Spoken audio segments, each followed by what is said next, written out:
Large ensemble dramas tend to be my favorite kind of television shows. Things like Game of Thrones, The 100, Black Sails. You know, tons of important characters and ongoing interwoven storylines crossing over with one another. Something about that writing style just makes a fictional universe feel so alive. One of the first times I can remember being introduced to that kind of narrative, and still one of my favorites, was NBC's Heroes in 2006. Heroes takes the same approach, but the horizon is much broader. Rather than Westeros or the eastern United States, the main cast of Heroes hail from all over the planet. Originally for this video, I wanted to follow in the footsteps of my Gotham Joker video and dial in very specifically on the main antagonist of the show, Sylar, who I thought had a pretty fantastic character arc. But as I rewatched it, I realized he was less present than I remember him being, and I decided I should probably go another direction on this one, and honestly, I'm not really sure what I'm gonna call this.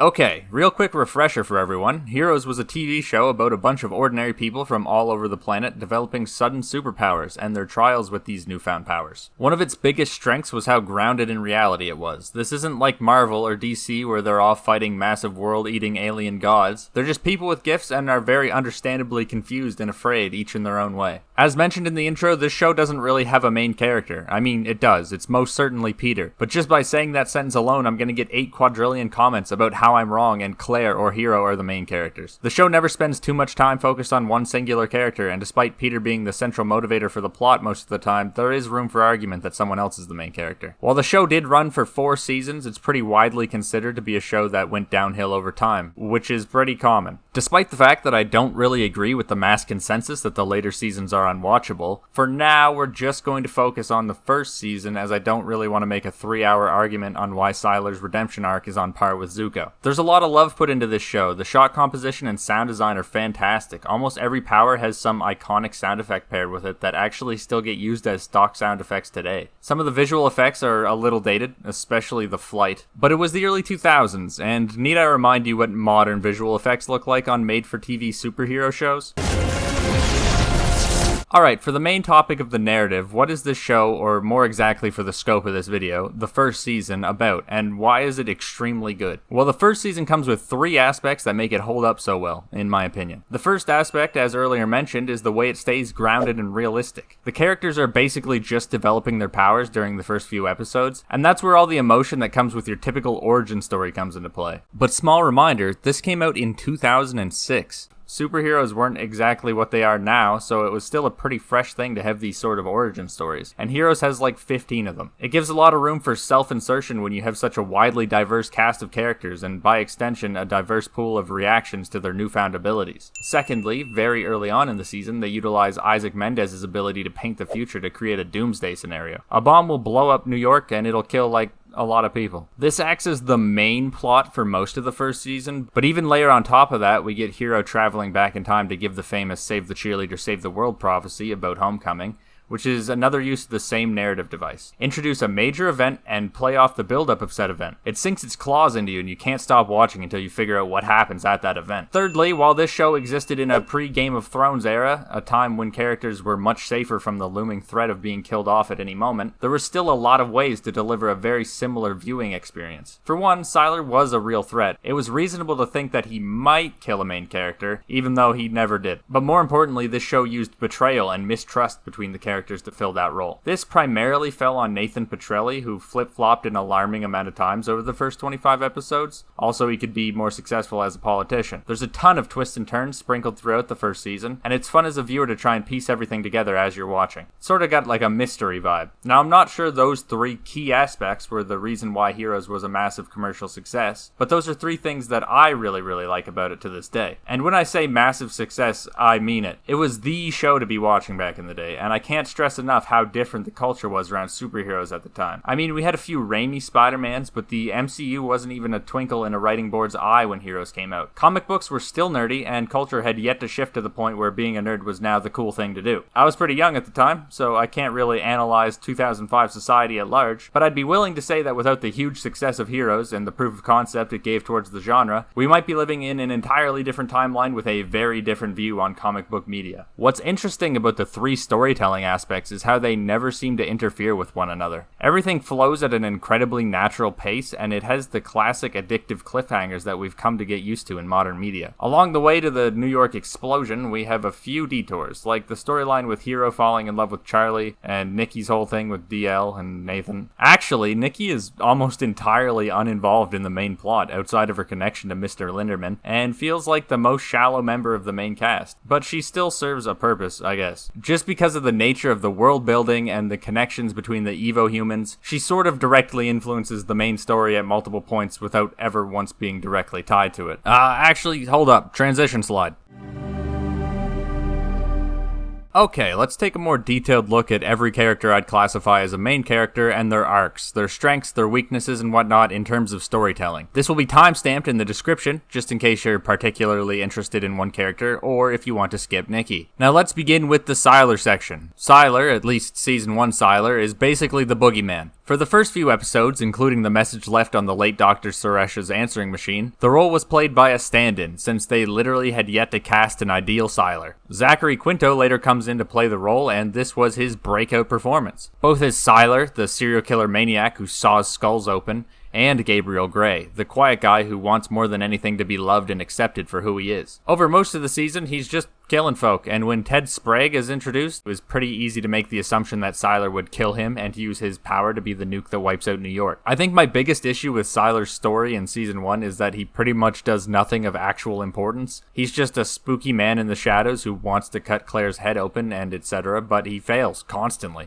Even during the climax, when you'd think there'd be some massive battle between Sylar and all of the heroes, him and Peter only clash momentarily, long enough for Peter to start the process of going nuclear, and then Hiro steps in and dispatches Sylar in a single attack. Considering Hiro spent a few days training with his dad in swordsmanship and went on a quest to retrieve a mystical sword of legend for this eventuality, it's a shame that it was so anticlimactic. He's not necessarily a poorly written villain, and he gets a whole lot more interesting as the show goes on. It's simply less impactful to the original story than I remember it being. Maybe I exaggerated his presence due to watching it when I was younger and more easily influenced by the looming threat of a superpowered serial killer. Now that we've covered Sylar, I want to talk about Peter for a little bit. Peter is possibly my favorite protagonist in any superhero franchise because he's easy enough to project yourself onto while still being distinct enough to have memorable quotes and actions, which isn't a very common combination. On top of this, the upper limit of his ability means that he will eventually just become God. Like, even if Sylar killed every Evo on the planet and then tried to fight Peter, at worst they would be immediately evenly matched. Down the road, this became a problem for the narrative, and they had to find a admittedly very poor way to reduce Peter's potential, but for the duration of Season 1, we were still within the origin story territory where he was either entirely incompetent with the powers or just unsure how to utilize them. So when he did find a way to combine them or stand up to Sylar in a confrontation, it felt badass. It's a shame that it naturally led to the situation it did, but if you look at it logically, it was nearly unavoidable. After Peter, I would say the next biggest candidate for main character would be Claire. Claire is extremely centralized due to her dad Noah being the secondary antagonist for most of the season, and the entire storyline with her trying to avoid becoming a lab rat, her friendship with Zach, hiding shit from her dad, and even allying with the Haitian brings a lot of tension to the midsection of the season. Eventually, like around when Matt and Ted home invade her, it's a pretty empowering moment not only for Claire but the entire Bennett family, as when she emerges from the house entirely scorched, it's like a representation of her self-acceptance as an Evo. If the story had only been ran for a single season, there's no doubt in my mind that the ending would have been Peter killing Sylar and Claire killing Peter out of necessity to stop a nuclear meltdown, aka X-Men 2.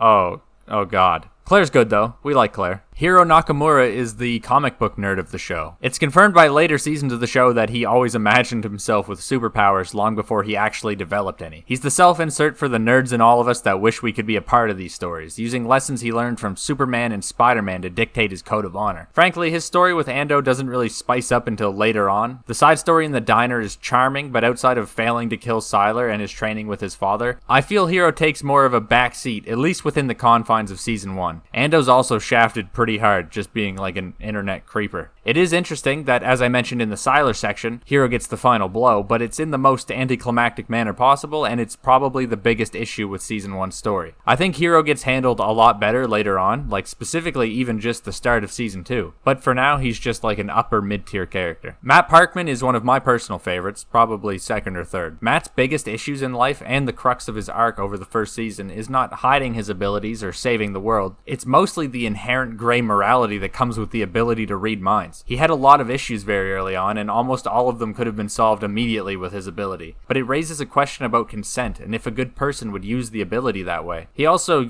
finds out about an affair, which is probably the top one fear if anyone actually had this ability. I really enjoyed the dynamic between Matt and Audrey, and I know he was married to Janice, but all of it was still kind of a vibe. It's a shame they didn't keep her around in the later seasons. All in all, pretty solid and an interesting angle for this superpower, and I didn't find Matt to have a single dull moment. Okay, let me make one thing clear. I am not a mother.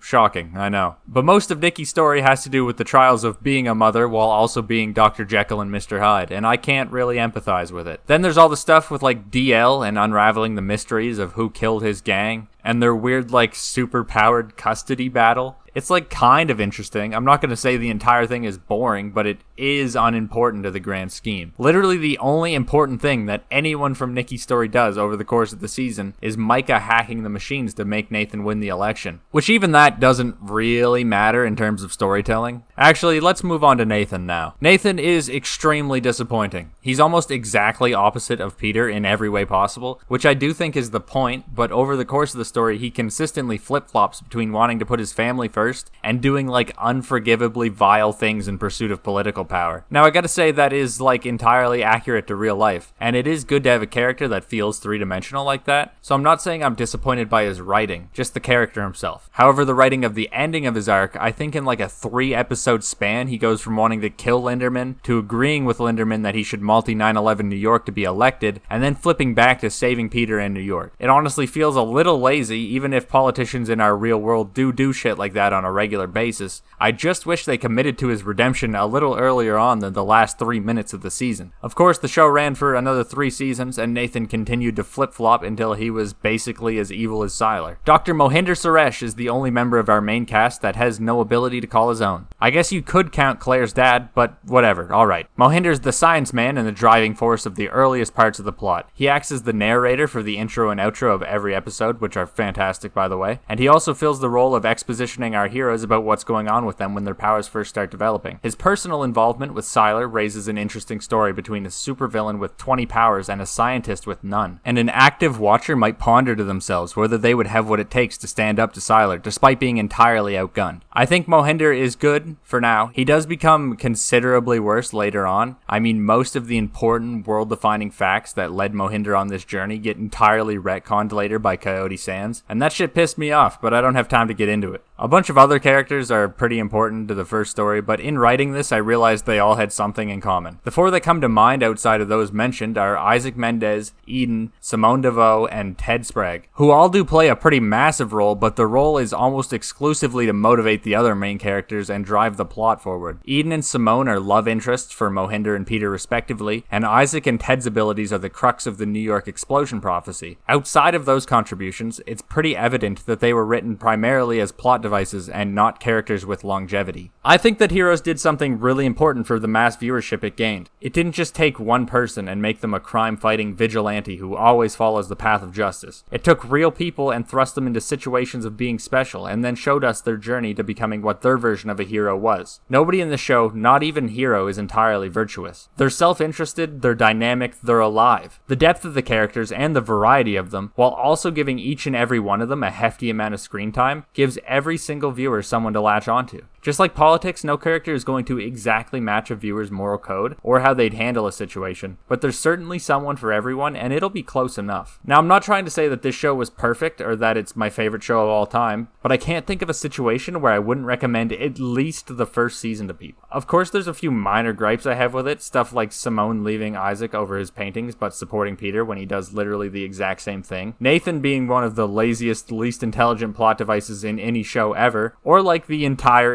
existence of Nikki, because like I mentioned, she is borderline not relevant. Also, I don't think Ali Larter gave a very good performance on the role. Also, there's that small thing where DL might have been killed off because she was racist. But there's so much high-quality storytelling and in-depth characters that it would be insane to overlook this series. And from the bottom of my heart, I genuinely believe that if pop culture had not have had heroes to have such a massive impact on it, we wouldn't be living in the time we live in now, where the top-grossing films of all time are almost all exclusively superhero-related. And it's no longer just the nerds and geeks who take it in. Even within the show itself, Hiro and later Seth Green, yes, actually Seth Green, are shown to be like ultra big losers because they love comic books. The show was pivotal in the shift in culture, and it's one of the better ensemble dramas to ever be put to screen, even with all the writer and studio issues that eventually led to it falling out of favor and being cancelled. If you haven't seen this gem of a show before, or haven't seen it since it aired, I highly recommend you go and watch it. For something that is the 2006 version of Game of Thrones, it's surprisingly not talked about, and it would be a shame for something this incredible to be lost to time.